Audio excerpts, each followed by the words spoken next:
Coming back from a trip, I found my bags on the sidewalk with a note. If you want to stay here, we have the garage. Signed, your loving daughter-in-law. Before the taxi arrived, I called the bank. I was the one paying the mortgage. Check, I'm glad to have you here. Follow my story until the end and comment the city you're watching from, so I can see how far my story has reached. I stared at my 4 suitcases neatly lined up on the sidewalk, unable to process what I was seeing. After a week visiting my sister in Colorado, all I wanted was to sink into my favorite armchair with a cup of tea. Instead, I found myself locked, out of my own home. Rain clouds gathered overhead as I picked up the note tucked under the handle of my largest suitcase. The handwriting was unmistakable, sharp, slanted letters that always seemed to be in a hurry. If you want to stay here, we have the garage. Your dear daughter-in-law. My hands trembled as I read the words again. I'd lived in this house for 35 years. Richard and I had built it together when Gregory was just a baby. We'd planted every tree in the yard, selected every fixture, painted every wall. After Richard passed away 2 years ago, I'd agreed to sign the house over to Gregory and Vanessa, legally at least. But I was the one still secretly paying the mortgage. I fumbled for my phone and dialed the bank before the taxi even pulled away, needing confirmation of what I already knew. Yes, Mrs. Wilson, we show your automatic payment of $1,867 went through last Friday as scheduled, the customer service representative confirmed. Thank you, I whispered, ending the call. A heavy drop of rain splashed on my forehead as I stood.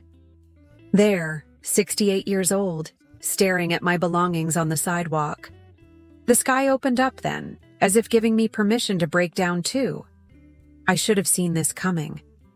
The sideways glances between Gregory and Vanessa whenever I mentioned redecorating my kitchen. The not-so-subtle comments about senior communities, where I wouldn't have to worry about yard work.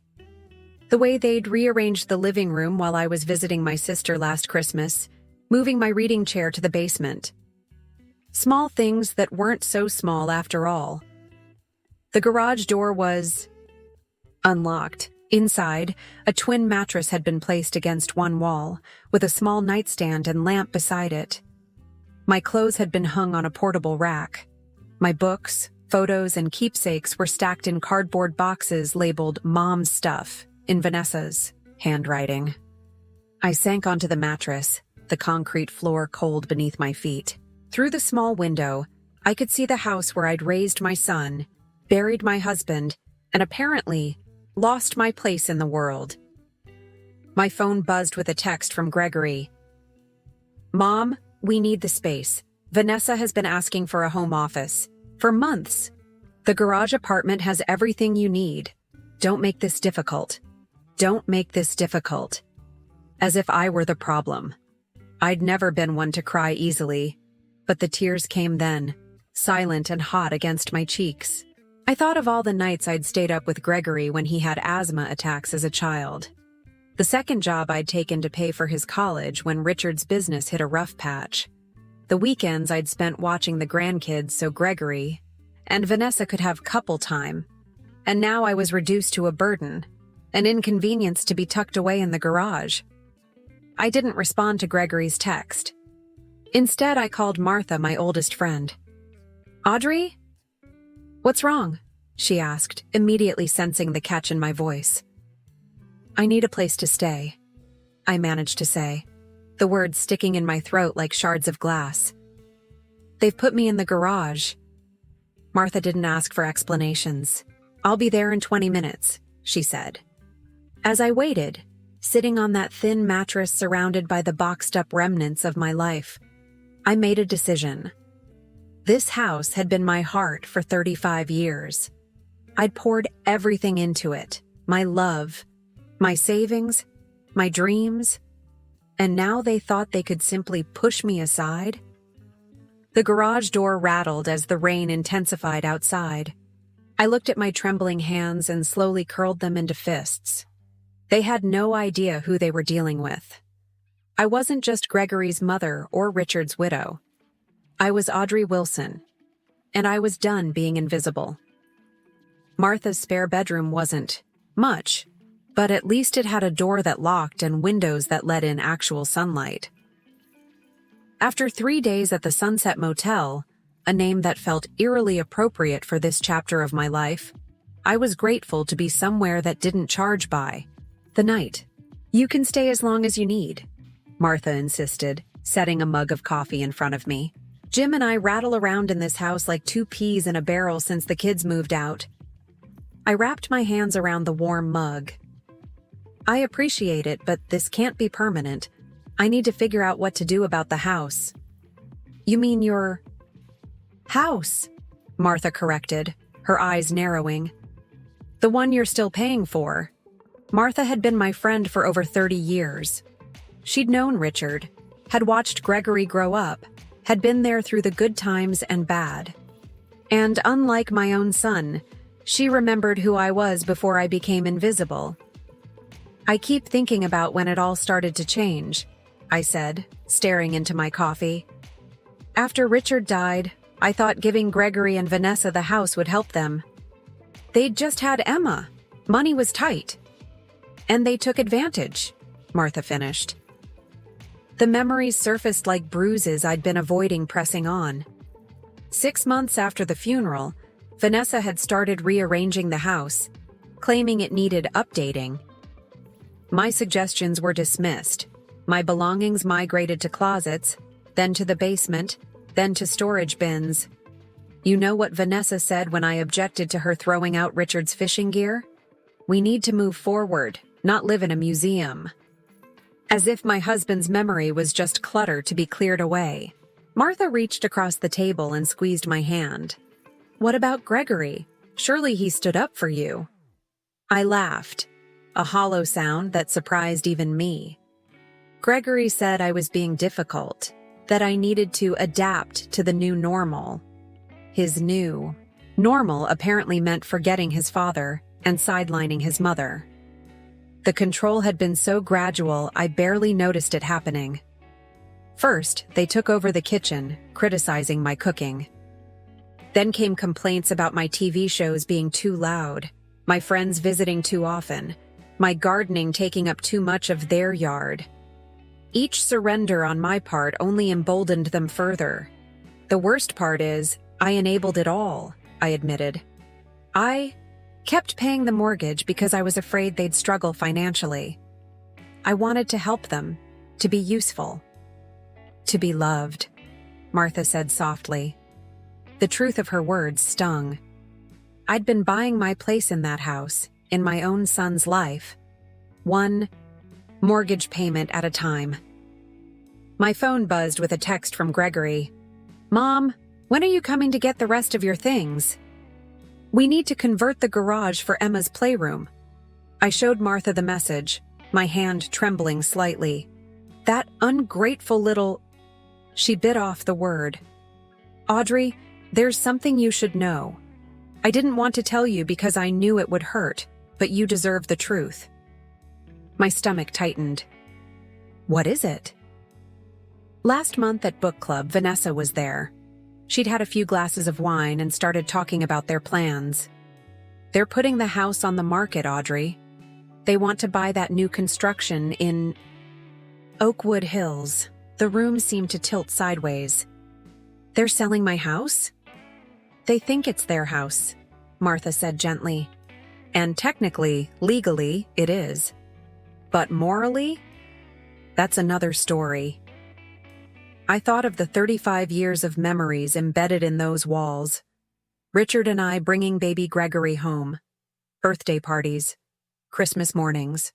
The garden Richard had built for our 20th anniversary. My husband's last breaths in our bedroom, surrounded by the life we'd created together, and they were going to sell it all to strangers without a second thought. "What am I going to do?" I whispered. Martha's eyes hardened with resolve. "First, you're going to stop paying their mortgage. Let's see how quickly their plans change when the bank starts calling. But what about my credit? Second," she continued, You're going to talk to my nephew Brian. He's a lawyer who specializes in elder rights. There has to be some legal recourse here. I'm not elderly, I protested weakly. Martha arched an eyebrow. You're old enough to be treated with respect, which is not what's happening here. She was right. For 2 years, I'd been shrinking myself, becoming smaller and quieter to avoid being a burden. And where had it gotten me? Evicted from my own home, my belongings packed in boxes, my existence reduced to an inconvenience. As the reality of my situation crystallized, something else emerged from beneath the hurt and betrayal, a slow-burning anger that felt almost foreign after years of accommodation. Okay, I said, straightening my shoulders. Let's talk to Brian. Martha squeezed my hand. That's my girl. And Audrey, remember who you are. You're not just Gregory's mother or Richard's widow. You're Audrey Wilson. And it's about time everyone remembered that. For the first time since finding my suitcases on the sidewalk, I felt a flicker of something that might have been hope. Or maybe it was determination. Either way, I wasn't going down without a fight. Brian, Martha's nephew, was not what I expected. With his jeans and Henley shirt, he looked more like a college professor than a lawyer. But his eyes were sharp as he reviewed the mortgage statements I'd brought. So you've been making payments on a house that's no longer in your name, he said, frowning. And your son and daughter-in-law have been living there rent-free while planning to sell it? Put so bluntly, it sounded absurd even to me. Yes. And they evicted you to the garage? I nodded, embarrassment flushing my cheeks. How had I allowed things to reach this point? You have options, Brian said. The financial arrangements could constitute a verbal contract. At minimum, you could sue for recovery of the mortgage payments you've made since the property transfer. Martha, who had been uncharacteristically quiet, spoke up. She needs to confront them first, make them understand what they've done. Brian looked skeptical, but I knew Martha was right. Before taking legal action against my own son, I needed to give him one last chance to make things right. That's how I found myself standing on the porch of my own home the next day, my heart pounding as I rang the doorbell. I'd lived in this house since before Gregory was born, yet here I was, a visitor requiring permission to enter. Vanessa answered, her surprise quickly masked with a tight smile. Audrey, we weren't expecting you. I need to speak with you and Gregory, I said, my voice steadier than I felt. She hesitated, then stepped aside. Of course. Come in. The living room had changed again since I'd left. My reading lamp was gone, replaced by a modern floor lamp I didn't recognize. The family photos I'd arranged on the mantel had been rearranged, with several of Richard now missing. Gregory emerged from the kitchen, wiping his hands on a dish towel. Mom, what are you doing here? I came to talk about the house, I said. Martha told me you're planning to sell it. Their exchanged glance confirmed everything. We were going to tell you, Gregory said, not quite meeting my eyes. Once everything was finalized. Finalized? I echoed. This was my home for 35 years. Your father and I built this house. We raised you here. Vanessa sighed dramatically. Audrey, we understand you have sentimental attachments, but we need to do what's best for our family now. Your family, I repeated. And what am I? An uncomfortable silence stretched between us. Mom? Gregory finally said, his tone patronizing. You signed the house over to us. We appreciate everything you've done, but it's our property now. We get to decide what happens to it. I took a deep breath. I've been paying the mortgage for the past 2 years. Every month, $1,167 from my account to keep a roof over your heads. Another glance between them. They'd known. That was your choice, Vanessa said coolly. We never asked you to do that. My hands began to tremble. I did it to help you. Because that's what family does. And we're grateful, Gregory said, though his tone suggested anything but. But that doesn't change the legal situation. The house is ours.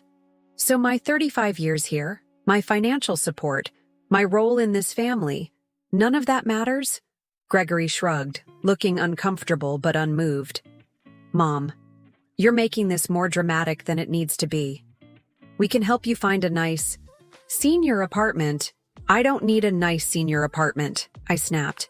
I need my son to show an ounce of decency and respect.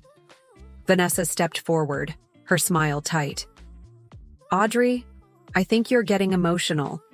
Perhaps we should continue this conversation another time.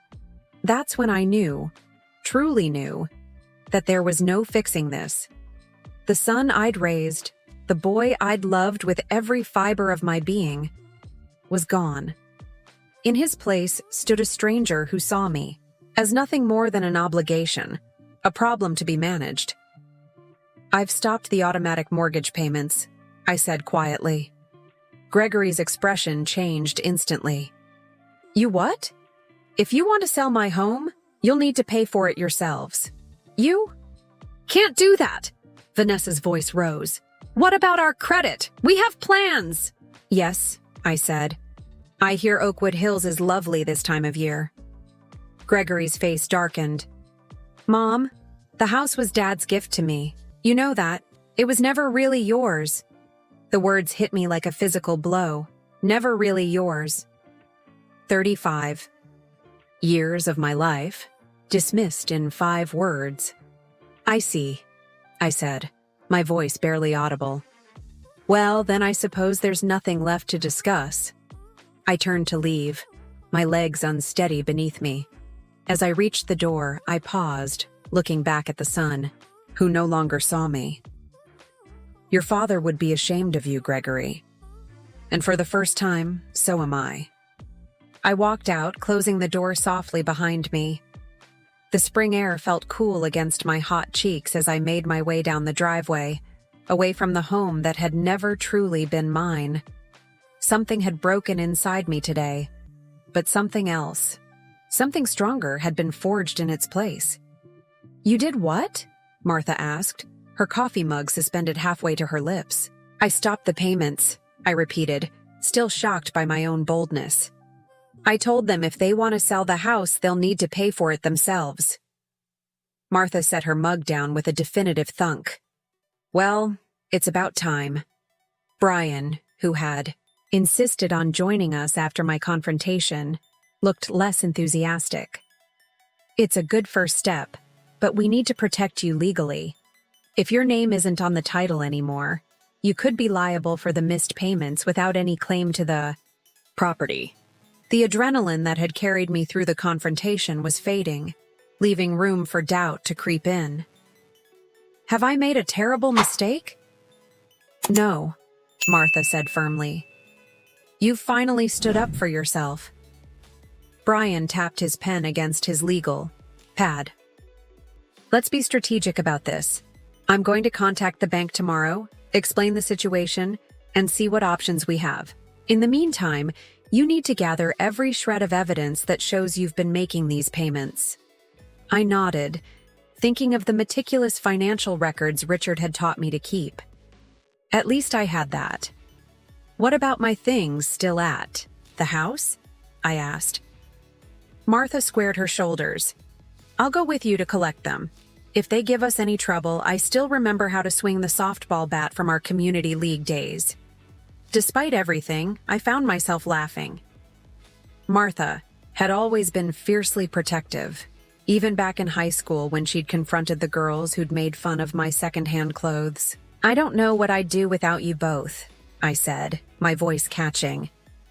Brian reached over and squeezed my hand. You're not alone in this, Mrs. Wilson. We'll make sure they don't take advantage of you anymore. The next morning, a call came from First Federal Bank. I answered with trepidation, expecting questions about the missed mortgage payment. Mrs. Wilson, this is Trevor Phillips from the mortgage department. We've received a request to discuss the situation with your property on Maple Avenue. I gripped the phone tighter. Yes, that's correct. I understand you've been making payments on a property that's no longer in your name. Our records show consistent payments from your account for the past 26 months. Yes, I confirmed. But I've decided to stop those payments. There was a pause, then, Mrs. Wilson, I don't normally do this, but would you be willing to come into the branch to discuss this further? I think there might be options you haven't considered.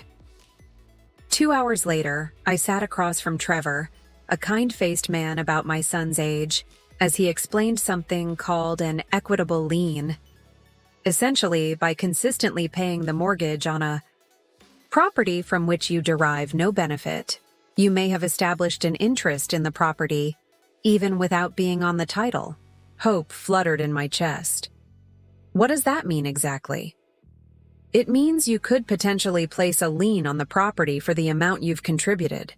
They wouldn't be able to sell without addressing that lien. For the first time since finding my suitcases on the sidewalk, I felt a glimmer of control returning. There's something else, Trevor said, lowering his voice slightly. Your son called this morning, quite upset about the missed payment.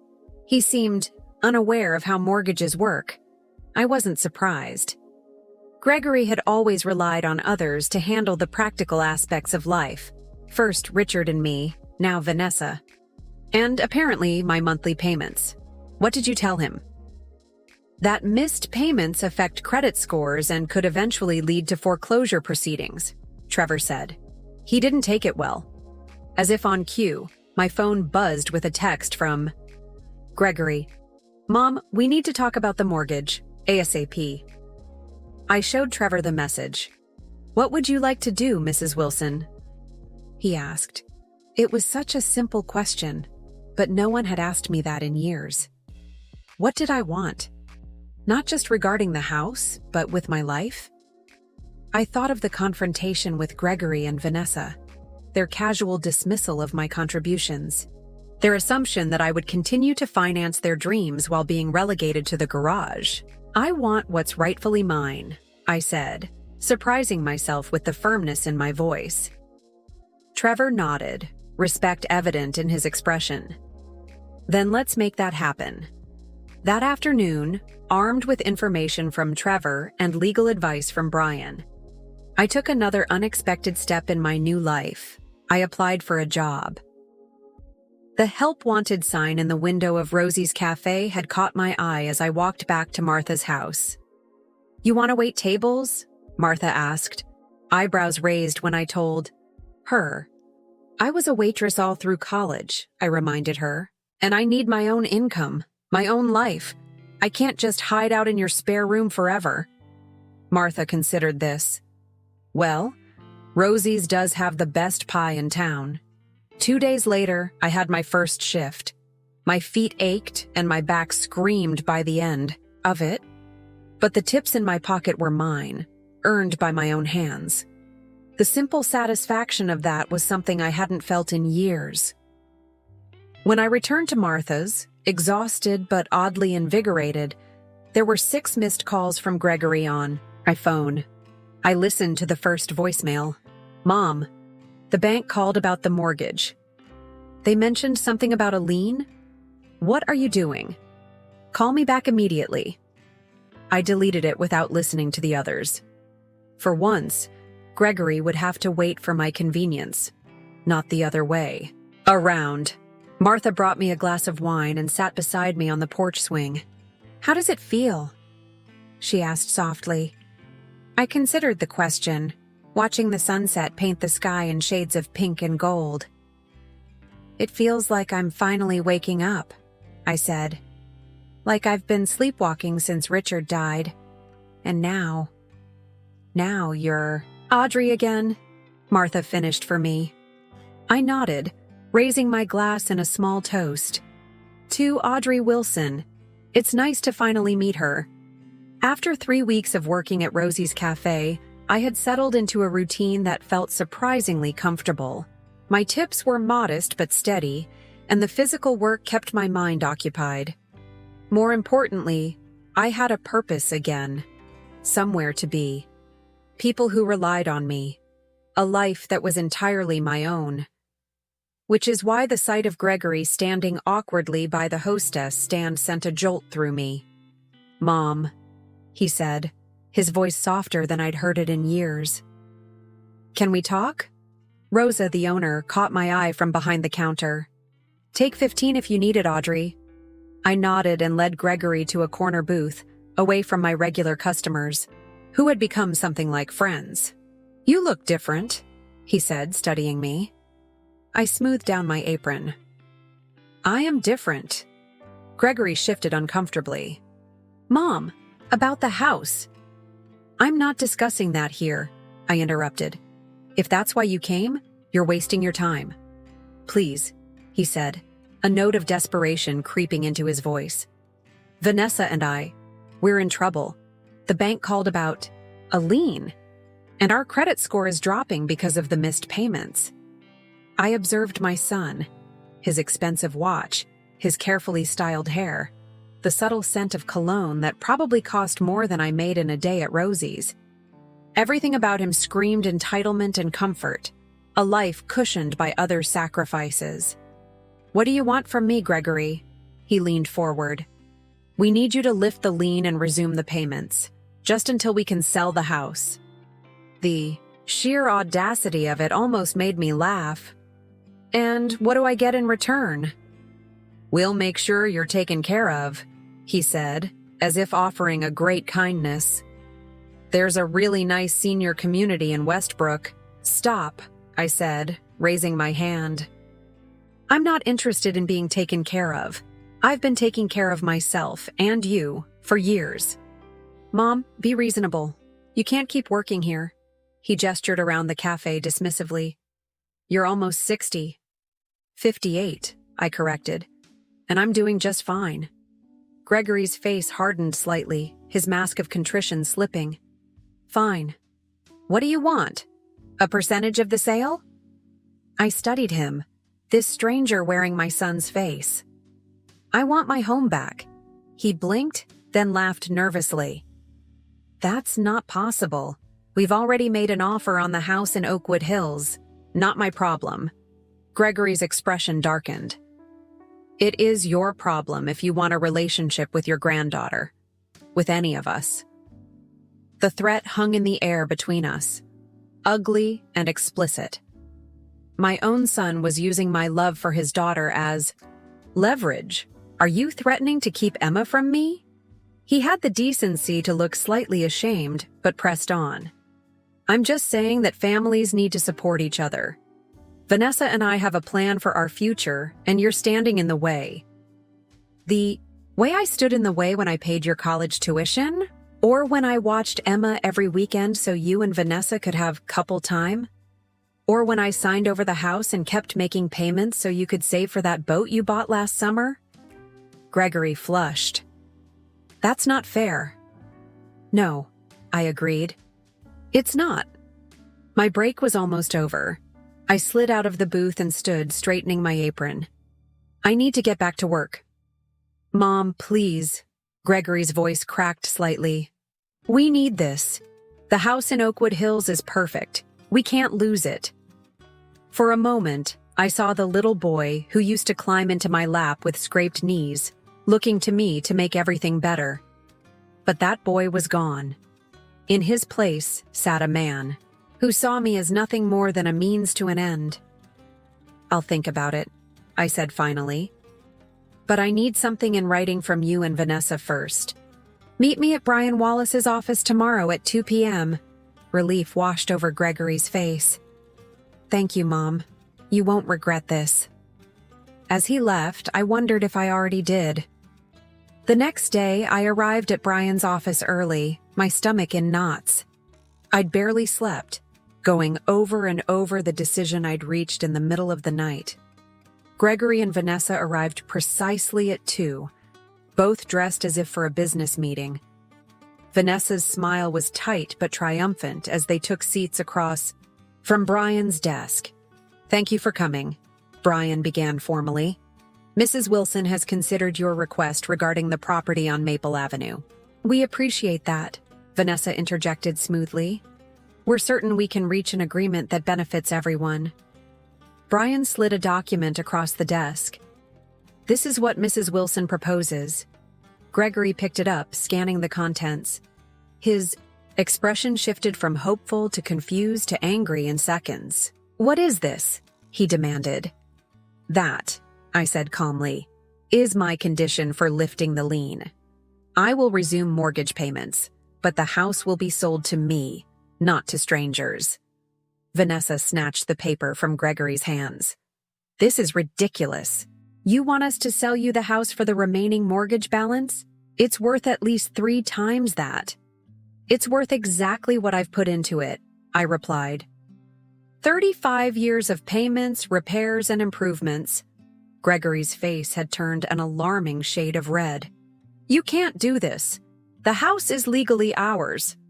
With a lien against it, Brian pointed out, which significantly complicates any potential sale. We'll fight this, Vanessa said, her voice cold. We'll get our own lawyer. I nodded, having expected this reaction. You can try, but the legal proceedings will take time. Months, maybe years. Your credit scores will continue to suffer, and that dream house in Oakwood Hills will go to someone else. The truth of this sank in visibly. Gregory and Vanessa had overextended themselves, counting on a quick sale of my house to finance their upgrade.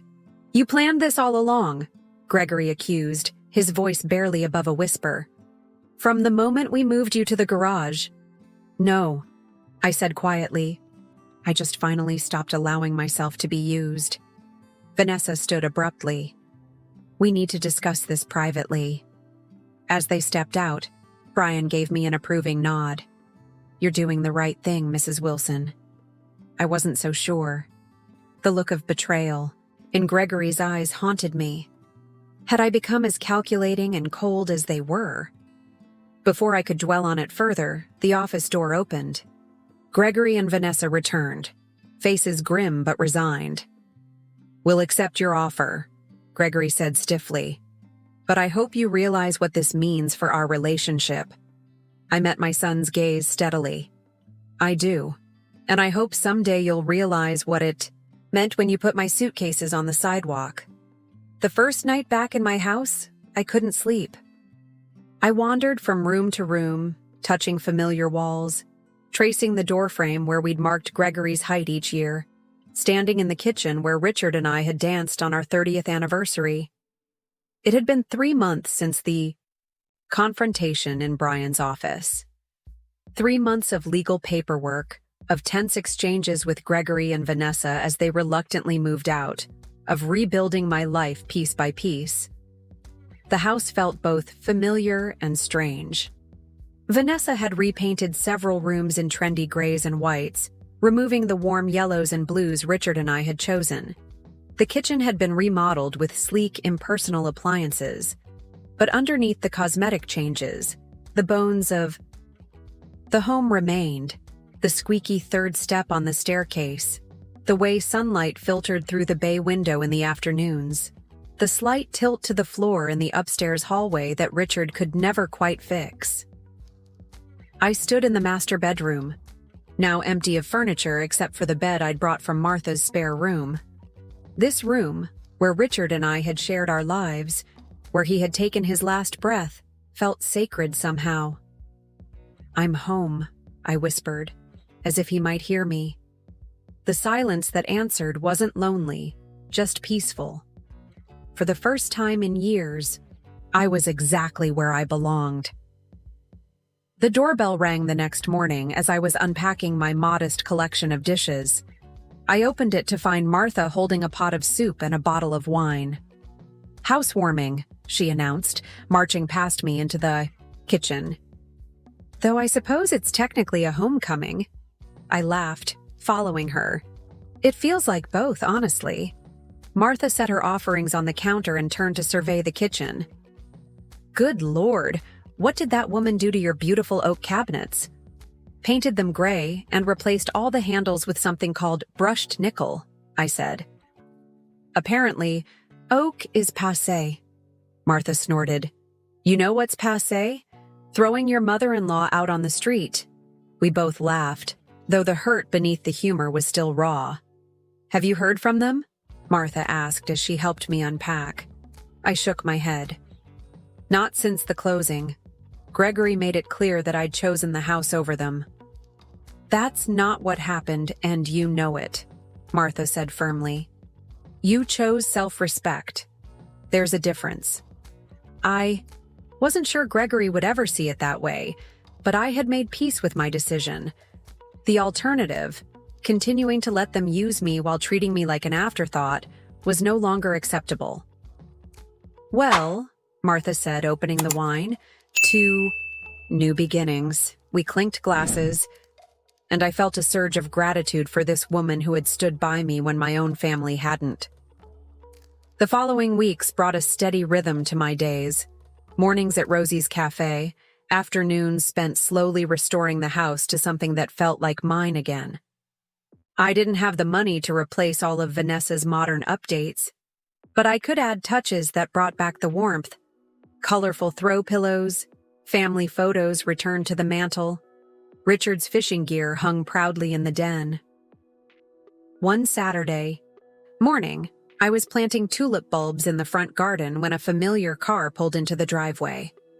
My heart jumped to my throat as Gregory stepped out, looking uncertain. He stood awkwardly at the edge of the garden. The flowers look nice. I nodded, not trusting my voice. Dad always loved tulips, he continued, glancing around the yard. I remember him planting them every fall. I brushed dirt from my hands. What brings you here, Gregory? He shifted uncomfortably. We didn't get the house in Oakwood Hills. I wasn't surprised. Their credit had likely been too damaged by the missed mortgage payments. I'm sorry to hear that, I said, meaning it despite everything. Gregory looked down at his shoes, expensive loafers now gathering dust from the garden. We found an apartment instead. It's small, but it's teaching us some perspective, I guess. I waited, sensing there was more. Vanessa's pregnant again, he said finally. The baby's due in January. Congratulations, I said softly, wondering if this news was meant to hurt me, to remind me of what I'd be missing. Gregory met my eyes for the first time. Emma asks about you. She doesn't understand why we don't visit Grandma anymore. A pain, sharp and sweet, lanced through my heart. I missed my granddaughter fiercely. She's welcome here any time, I said. So are you. Gregory nodded, then hesitated. Mom, I've been thinking about everything, about what happened. I held my breath, not daring to hope for real understanding. I'm not saying we handled things well, he continued, choosing his words carefully. But you chose a house over your family. I don't know if I can forgive that. My momentary hope deflated. He still didn't see it. I didn't choose a house, Gregory, I said quietly. I chose not to be erased. There's a difference. He frowned, clearly not agreeing. Anyway, I thought you should know about the baby, and maybe Emma could visit sometimes, if that's okay. It wasn't an apology, not even close. But it was a small opening, a tiny crack in the wall between us. I'd like that, I said. After Gregory left, I sat on the porch swing, processing the encounter. The relationship with my son was damaged, perhaps irreparably. He still couldn't see how deeply he had hurt me, how fundamentally he had betrayed my trust. But he had come today, had reached out, however inadequately. It was a start, not an ending. That evening, Martha and her husband Jim came over, along with Rosa from the cafe and Brian and his wife. We sat in my backyard, the same yard where I'd hosted Gregory's high school graduation party, where Richard and I had celebrated anniversaries, where life had unfolded in all its messy glory. As twilight settled around us, the conversation flowing easily among these people who had become my chosen family, I felt a profound sense of peace wash over me. "A toast," Martha declared, raising her glass, "to Audrey Wilson, who reminds us all that it's never too late to reclaim your life." Everyone clinked glasses, smiling warmly at me. Later, as the stars emerged in the clear summer sky, I sat alone, on the porch, listening to the familiar creaks and sighs of my house. I thought of Richard, of the life we'd built, of the son we'd raised who had somehow lost his way. I thought of the woman I'd become in these past months, stronger, more determined, unwilling to be diminished for anyone's convenience. The house around me wasn't just walls and a roof. It was a testament to survival, to resilience, to the quiet, unstoppable power of a woman who had finally learned to put herself first. I was home, not just in this house, but in my own life. And for the first time in years, that life stretched before me full of possibilities that were entirely my own.